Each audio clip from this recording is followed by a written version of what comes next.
Hi అండి, అందరికీ నమస్కారం. వెల్కమ్ టు అవర్ ఛానల్ తెలుగువారి ముచ్చట్లు.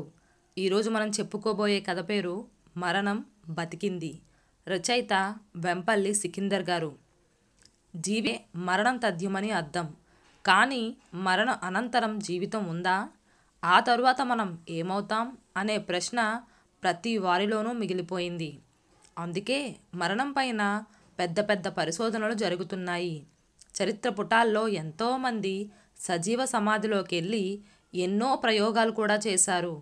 కానీ ఈ కథలో మాత్రం ఆ స్వాములోరు మరణాన్ని మరో రకమైన ప్రయోగంగా మార్చాడు.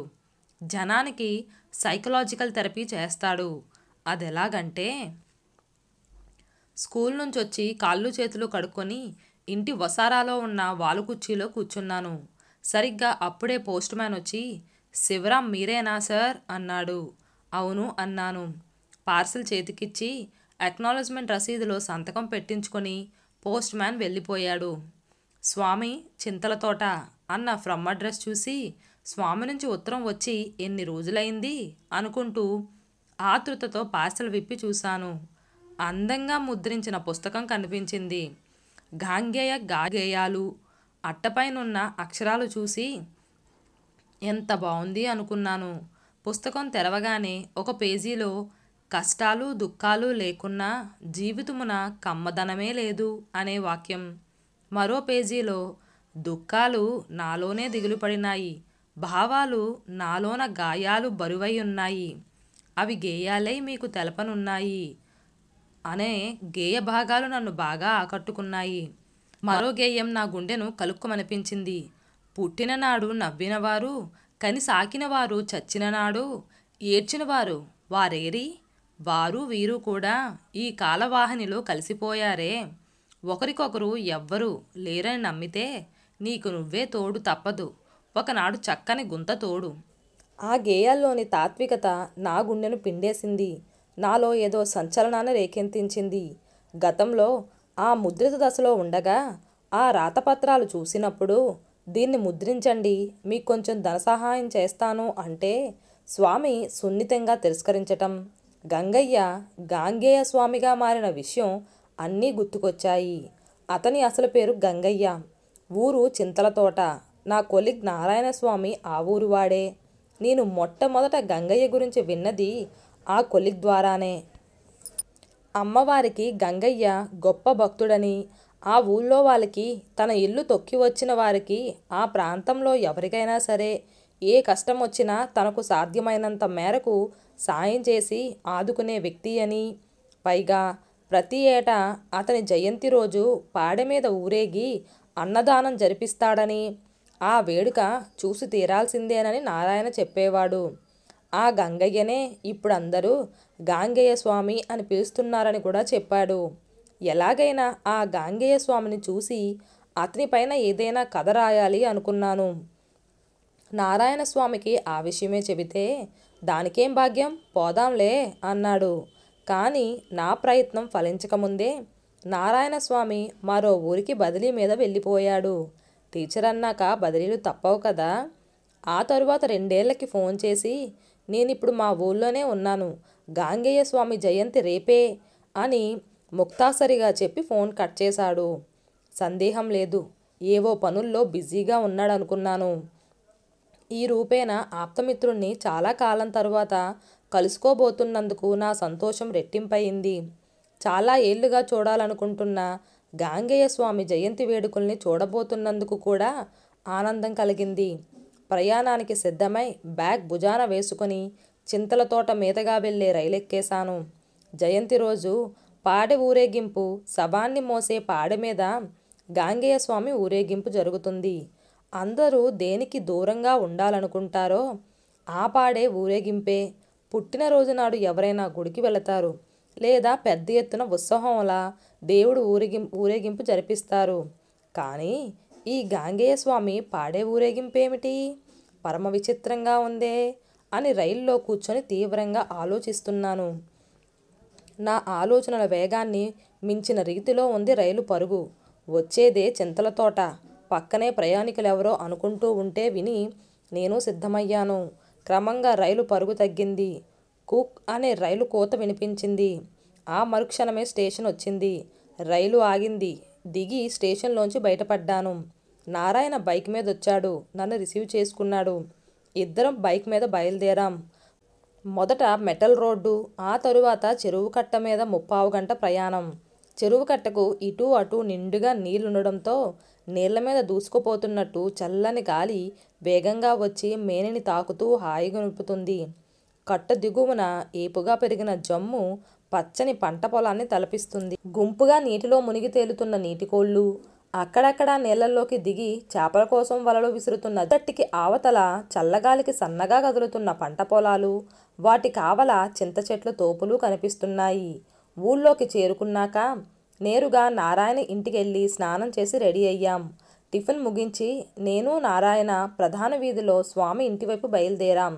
ఆ ఊరు ప్రత్యేకతల గురించి నారాయణ అదే పనిగా చెబుతూ ఉంటే నేను ఆ వీధుల్ని, ఇళ్లను పరిశీలిస్తూ అతని వెంట నడుస్తున్నాను. 200 ఇళ్లకు మించి లేవు. అక్కడ విశేషం ఏమిటంటే అక్కడి ఇల్లు వర్ణాశ్రమ ధర్మానికి అనుగుణంగా ఉంటాయి. ఊరికి ఉత్తరాన పురాతనమైన రామాలయం, ఆ సమీపంలోనే శివాలయం, ఆ పక్కనే బోరుబావి. ఊరికి అవసరమైన మంచినీటి వనరు అదే. ఇండ్ల వరుసల్లో మొదటి రాజావీధి, వైశ్యుల వీధి, బ్రాహ్మణ వీధి, శూద్రుల వీధి. రాములు వారి రథం సాగిపోయేందుకు వీలుగా చతురస్రాకారంలో కనిపించే వీధులవన్నీ. ఆ పైన చాకలి వీధి, మంగళ వీధి, నవాబుపేట. అక్కడ పండగ వాతావరణం నెలకొని ఉంది. ఎవరికి వారు వాళ్ళ ఇళ్లను అందంగా అలంకరించుకొని ఏవో పనుల్లో తలమునకలై ఉన్నారు జనం. ఊరి మొగదలకు వికసించిన పువ్వుతో, పచ్చని ఆకులతో కలకల్లాడుతున్న గంగిరావి చెట్టు, దాని చుట్టూ చక్కని అరుగు, దాని దగ్గరగా ఆటలు ఆడుకుంటున్న పిల్లలు, వాళ్ళకి ఆవలి వైపు పిచ్చాపాటి మాట్లాడుకుంటున్న పెద్దలు కనిపించారు. వాళ్ళ వెనక ఒక అతను గొడ్లకు జొన్న కర్రలు తినిపిస్తున్న దృశ్యం. వాటినన్నింటినీ చూసుకుంటూనే మిత్రుని వెంట నడుస్తూ సిపాయి వీధి దాటుకొని ఏడుముక్కలు తాయారమ్మ గుడి దగ్గరకు ఆగాము. అక్కడున్న టీ కొట్టు దగ్గర ఇద్దరం టీ తాగాం. మరికొంత దూరంలో గుమిగూడిన జనాన్ని చూసి నారాయణ వంక ప్రశ్నార్థకంగా చూశాను. నా చూపుల్లో అర్థాన్ని గ్రహించిన నారాయణ, అదే స్వాములవారు వారిల్లు అన్నాడు. అక్కడ తిరణాల్లాగా అంతా కోలాహలంగా ఉంది. టీ తాగి చిల్లర చెల్లించి అటువైపు నడిచాం. స్వాములు వారు వచ్చే వేలయింది, రా వెళదాం అంటూ నా చెయ్యి పట్టుకొని జనాన్ని తోసుకుంటూ నన్ను స్వామివారి ఇంటి గుమ్మం దగ్గరకు తీసుకెళ్లాడు నారాయణ. కొంతసేపటికి సన్నగా తెల్లగా పొడుగ్గా ఉన్న ఒక ఆయన ఆ ఇంట్లోంచి బయటకు వచ్చాడు.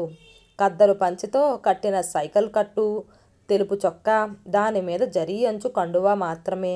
హంగు ఆర్భాటాలేమీ లేకుండా అతి సాదాసీదాగా ఉన్నారాయన. చూడగానే ఒక అసాధారణమైన వ్యక్తి అని ఇట్టే తెలిసిపోతుంది. ఆయన ముఖంలో ఏదో తేజస్సు. వచ్చి రావటంతోనే ఇంటి ముందు ఉన్న అరుగుకు ఆనుకొని నిలబడి జనాల్ని చూసి కుడి చేతిని గాల్లోకెత్తి ఊపాడాయన. గాంగేయ స్వామిని చూడగానే జనాలు జయ జయ ధ్వానాలు చేశారు. నిశ్శబ్దంగా ఉండమన్నట్లు ఆయన చేతుల్ని అడ్డంగా ఊపారు. అంతే, అక్కడ నిశ్శబ్దం అలుముకుంది. ఇక ఆలస్యం చేయకుండా మౌనంగా ముందుకు నడిచారాయన. అందరూ ఆయన్నే అనుసరించారు. అక్కడికి కోతవేటు దూరంలో ఓపిక అన్న పేరుగల ఊడలమర్రి దగ్గర వారి నడక ఆగిపోయింది. అప్పటికే అక్కడ ఓ పాడే అంతిమయాత్రకు కావలసిన సరంజామా అన్నీ సిద్ధం చేసి ఉంచారు. స్వామి వెళ్ళి చటుక్కున ఆ పాడె మీద శవంలా పడుకున్నారు. పడుకున్నదే ఆలస్యం. కళ్ళు మూసుకొని అచేతన స్థితిలోకి వెళ్ళిపోయారు. దాంతో అక్కడ కోలాహలం ప్రారంభమైంది. స్వామీజీని కొందరు వచ్చి తాళ్లతో పాడుకు కట్టేశారు. జనసందోహం, జయ జయ ధ్వానుల మధ్య 4 వైపుల నుంచి నలుగురు ఆ పాడి ఎత్తుకున్నారు. పలకలు, కొమ్ము వాయిద్యాలతో శవాన్ని ఊరేగిస్తున్నట్లుగానే ఆ ఊరేగింపు స్వాముల వారి మామిడి తోట వైపు సాగిపోయింది. మరికొందరు ఆడుతూ పాడుతూ పూలు, బొరుగులు, చిల్లర కాసులను జీవోత్సవ యాత్ర కొనసాగిన ఆ దారి పొడవునా పాడిపైన చల్లుతూ నానా అంకితం చేస్తుంటే వారి యాత్ర తోట వరకు కొనసాగింది. ఆ తోపులో అప్పటికే ఒక చోట 6 అడుగుల గొయ్యి తీసుంచారు. అక్కడికి చేరుకున్న జనం ఆ గొయ్యి దగ్గర పాడెను దించారు. ఆ తరువాత కరణకాండ ఆరంభించారు. ముందుగా కట్లు విప్పి స్వామివారిని పాడ మీద నుంచి తీసుకొచ్చి గోతిలో పడుకోబెట్టారు. కొందరు, అయ్యో స్వామి, అప్పుడే 100 ఏళ్ళు నిండాయా, నిన్న బాగుంటివే, ఈ రోజుకు ఇట్టా అయిపోతివా అంటూ ఏడవటం ప్రారంభించారు. నాకు ఇదంతా చూస్తుంటే చాలా ఆశ్చర్యం అనిపిస్తుంది.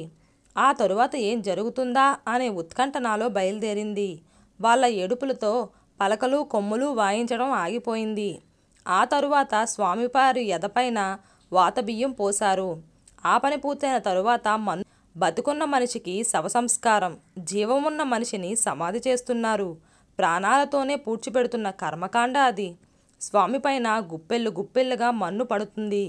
అతని పైన కొంచెం వరకు మన్ను పడగానే అచేతనంగా ఉన్న స్వాముల వారిలో చలనం వచ్చింది. కళ్ళు తెరిచారు. దాంతో మన్ను వేయటం ఆగిపోయింది. బెదవల్లారా, నిజంగానే నన్ను పూడ్చేస్తారా ఏంటి అంటూ తిడుతూ దుమ్ము దులుపుకుంటూ పైకి లేచారు స్వామి. నాకు నవ్వాగలేదు. జనం నవ్వులతో నిండిపోయింది ఆ ప్రదేశమంతా. అక్కడ ఆనందంతో గాంగేయ స్వాముల వారికి జై, మన ఊరి స్వామికి జై అన్న ప్రజల కేకలు మిన్నునంటాయి. స్వామి మరోమారు మన్ను దులుపుకుంటూ పైకి లేచి గట్టుపైకొచ్చారు. దాంతో కొందరు ఒక నల్లని కోడితో స్వామికి దిష్టి తీసి దాన్ని గొంతు కోసి దాన్ని ఆ గొంతులోకి పూడ్చేశారు. ఆ రోజే స్వాముల వారి పుట్టినరోజు కూడా. అందుకే తోటలోని షెడ్డ దగ్గర పంపునీటి స్నానం చేసి కొత్త బట్టలు తొడుక్కొని హుందాగా మళ్ళీ జనంలోకి వచ్చారు. అలా తిరిగి వచ్చిన స్వాముల వారిని కళ్ళింతలు చేసి చూస్తున్న జనాల్ని పరిశీలిస్తూ అభివాదం చేశారు స్వాముల వారు. వారి సందేశం కోసం చెవులు రిక్కించారు జనులు. స్వాముల వారు అక్కడే గుంత పక్కన మట్టిపైన కూర్చున్నారు. చాలా సంతోషంరా, మీరంతా వచ్చి కార్యక్రమంలో పాలు పంచుకున్నందుకు చాలా ధన్యవాదాలరా. ఇక్కడ మీతో ఒక విషయం ముచ్చటించాలరా. పాడ మీద పీనిగ మాదిరి పడుకొని ఈ పాడె మహోత్సవాన్ని ప్రతి సంవత్సరము ఇదే తేదీలో ఇదే మాదిరి స్వామి ఎందుకు జరుపుకుంటున్నారు అన్న సందేహం మీకు తప్పక వస్తుంది. అలా రావాలి కూడా అంటూ గొంతు సవరించుకున్నారు. ఆ తరువాత పాట ఎత్తుకున్నారు. కష్టాలు దుఃఖాలు లేకున్నా జీవితమున కమ్మదనమే లేదు. ఎవరి తరము దాటుటకు వారి నుదుట గీత వ్రాత. ఆ పాట పూర్తయిపోయిన తరువాత మరో గేయం.